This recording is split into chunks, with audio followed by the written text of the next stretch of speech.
everyone, it's Damithemidwife. You're welcome to my YouTube channel. Today, I'm going to share on pregnancy.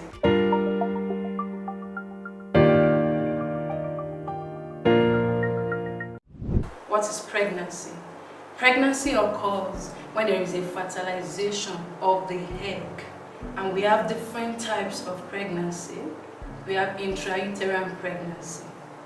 As we all know, that pregnancy is expected to take place in the uterus. It means that when the egg is fertilized, implantation should take place in the uterus or womb. But we have some exceptional cases where pregnancy does not occur or does not take place in the uterus. One of them is ectopic pregnancy. This is when implantation does not take place in the uterus, and it can either take place in the fallopian tube or outside the uterus, probably on the abdominal cavity or other form. Another type is molar pregnancy. This is when there is a sac, but there is no formation of baby in the sac. As early as 6 weeks, 8 weeks, there should be confirmation of fetus when you run a scan.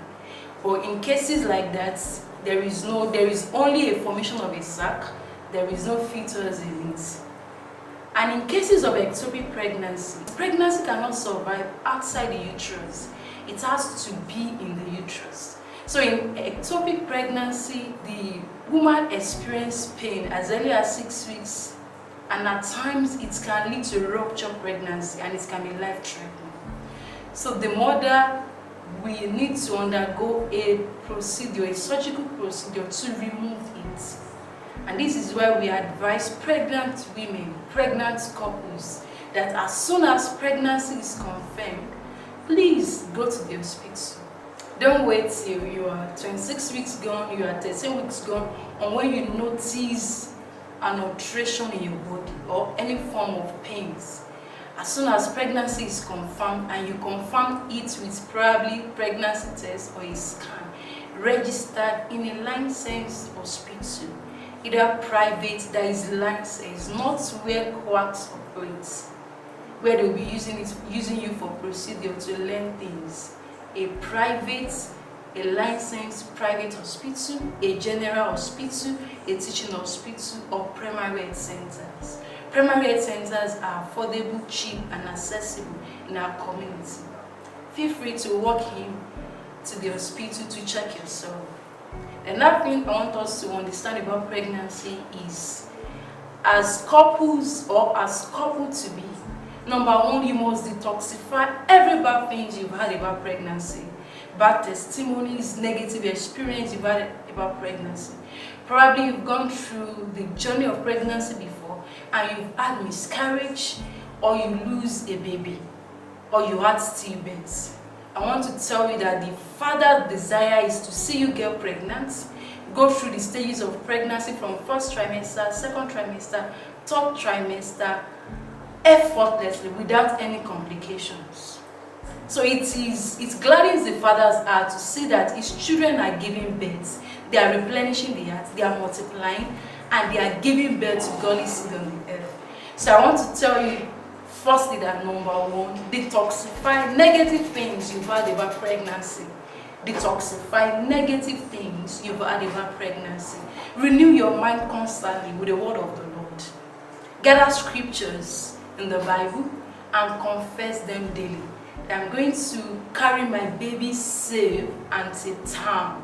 I'm not going to lose any one of my baby. My baby is going to be fine, it's going to be healthy. I'm going to give birth to godly seed on the earth.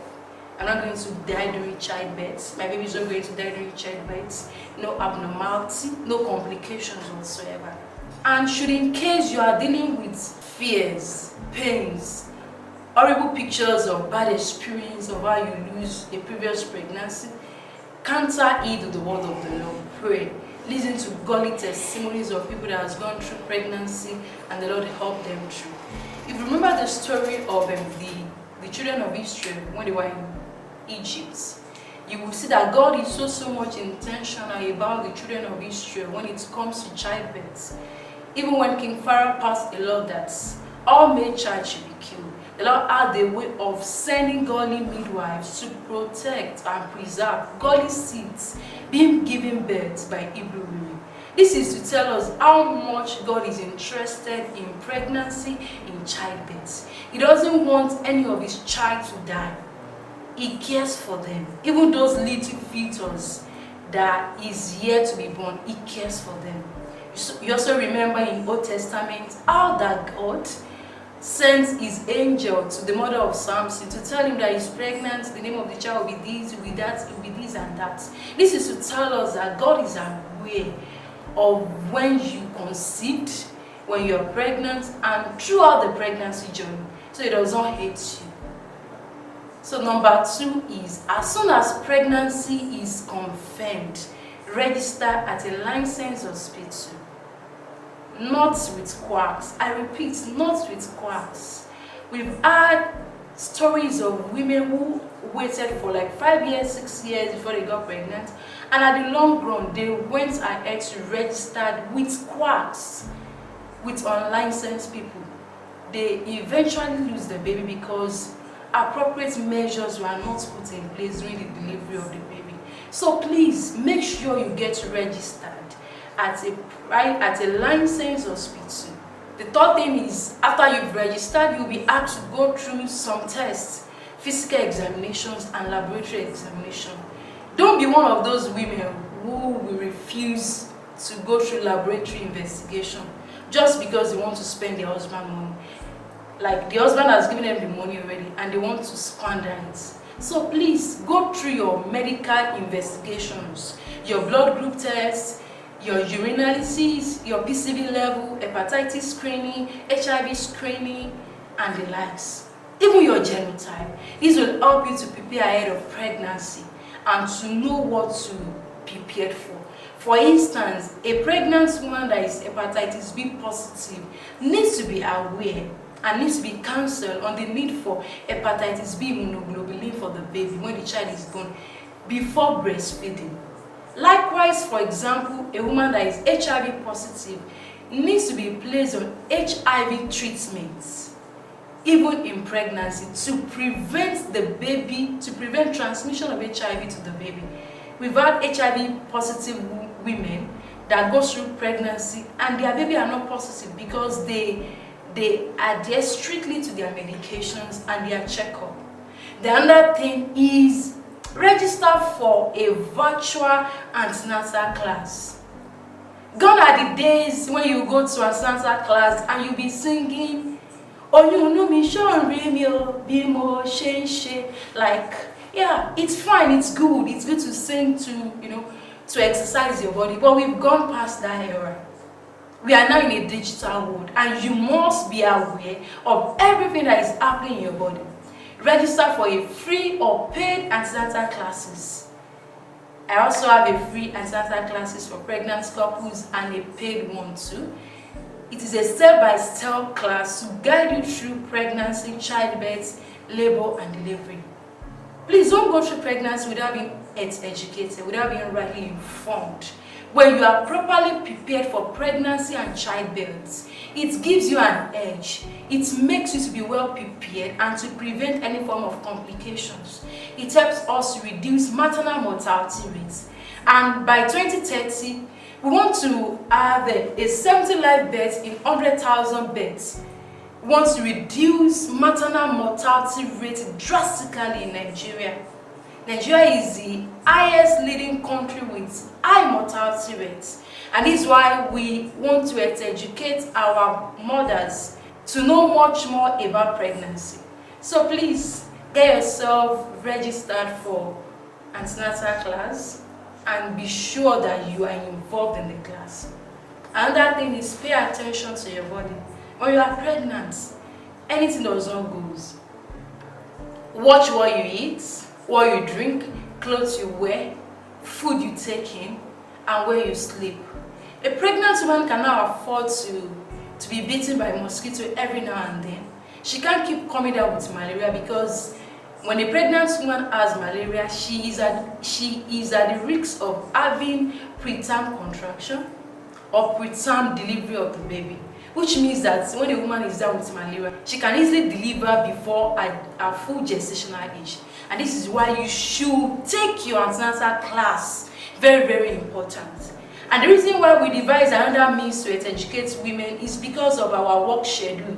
There are some women that work 9 to 5 a.m. So they don't have the luxury of time to go and sit down for antenatal class. But the comfort of your room, you can easily connect on WhatsApp, on Telegram, to learn more about pregnancy, about breastfeeding, about the methods of giving birth.